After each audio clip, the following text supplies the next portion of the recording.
So recently we saw the release of the Samsung Galaxy Z Fold7, and now we are hearing the announcement of the Google Pixel 10 Pro Fold. And you might be wondering if you should pre-order that phone or if you should just go with the Z Fold7. So I want to give you my thoughts in this quick comparison. So let's get right into it.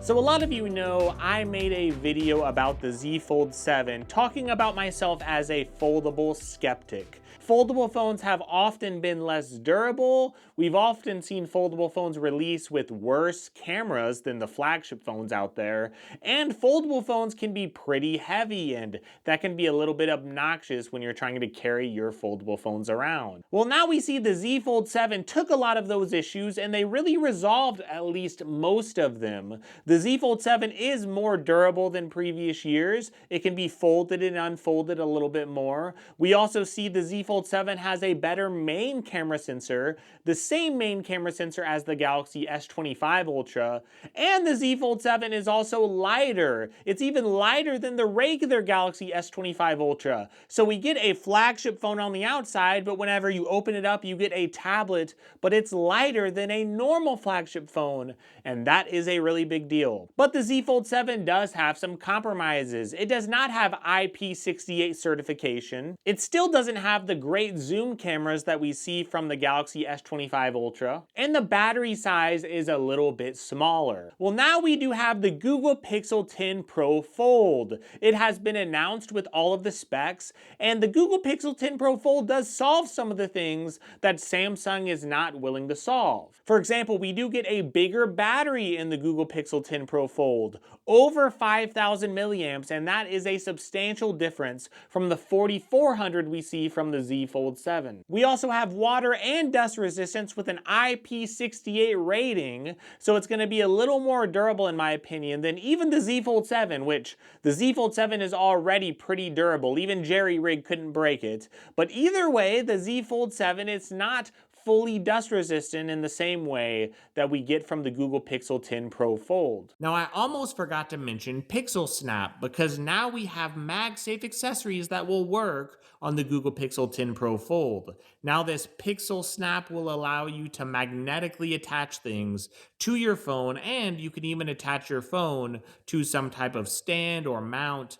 So it's really nice to have those options on the Google Pixel 10 Pro Fold, to have better wireless charging with Qi 2 wireless charging. Overall, I really do enjoy that, and that is one extra addition that you will get on these Google Pixel phones. And one other thing I love about Google's foldable, I do love the aspect ratio. It's a little bit wider, and whenever you open it up, that does mean it's going to be a little bit more like a book. Of course, it's not the same as the regular Google Pixel Fold from the past. I did love that style of foldable, but either way, it is a little bit more squared off, or a little bit more of a book style than you see from Samsung. Now, there is one other advantage that Google is bringing to the table here, and that is price, because the Z Fold 7 does cost $2,000. And I know Samsung has a lot of great deals, there's a lot of great carrier deals, but if you are paying full price, that is a very large price to pay for a foldable. Well, Google is now coming in $200 cheaper, but now if you pre-order that phone, of course, you're going to be able to get the Google Pixel 10 Pro Fold with a $350 Best Buy gift card if you buy it from there, or a Google credit.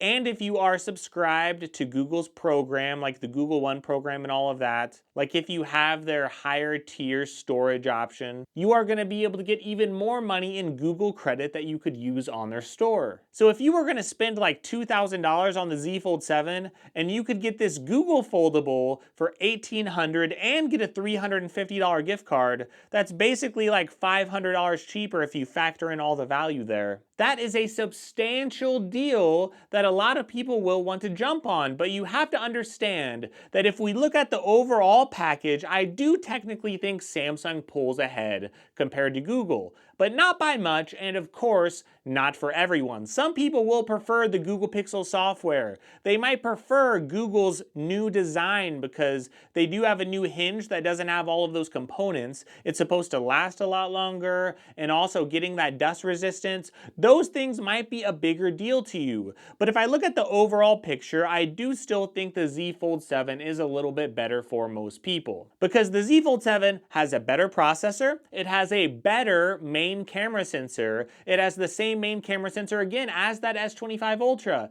And if you factor in a better main camera, you factor in a lighter device that is very lightweight to hold. It is actually substantially lighter whenever you're comparing it to the Google Pixel 10 Pro Fold. And adding in that processing power with the Snapdragon 8 Elite, well, if you add all of that together, I would say Samsung is going to be a little bit of a better option for most people. Now, Google, on the other hand, they do have a little bit of extra durability. They have a heavier phone, but the camera sensor is going to be worse because the main camera sensor in this foldable phone, it's the same main camera sensor that you get in the Google Pixel 9a. Now, that is going to be just fine for basic shots. The Google Pixel 9a does take very good photos of people and average shots. Like if you're just looking at them, you probably won't notice a big difference. But it is still a mid-range camera sensor, so you're not getting the awesome camera sensor like you do from the Google Pixel 10 Pro. Instead, you're getting the mid-range phone camera sensor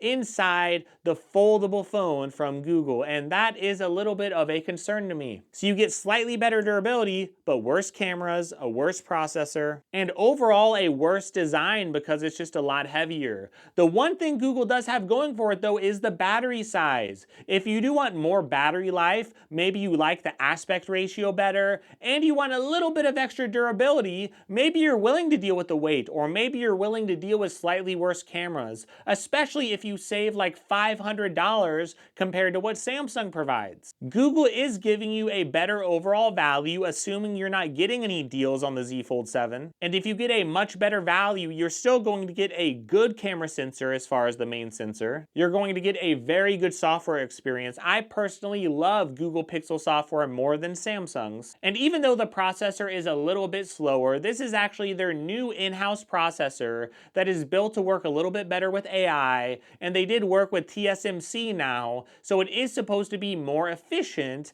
And if it is actually more efficient than the Snapdragon 8 Elite, for example, which we don't know yet, but if it is and you get a bigger battery size, you might get much better battery life on the Google Foldable. So maybe you're willing to take it because you're going to get more battery life, you're going to save more money. The pictures every day that you take of your kids and your family, they're not going to look so different from the Samsung Foldable. And maybe you're willing to deal with a little bit of extra weight to get that extra durability and also to get, well, that extra money in your pocket. Plus, you might just like the aspect ratio better. Those little things might make the difference to you. So there is an argument you could make to actually purchase this new Google Foldable. And it is very similar, yes, to the Google Pixel 9 Pro Fold. It's a very similar weight. It's very similar as far as its aspect ratio and size and all of those things. So if you liked what Google brought last year, this is going to be a very good refinement with better battery life,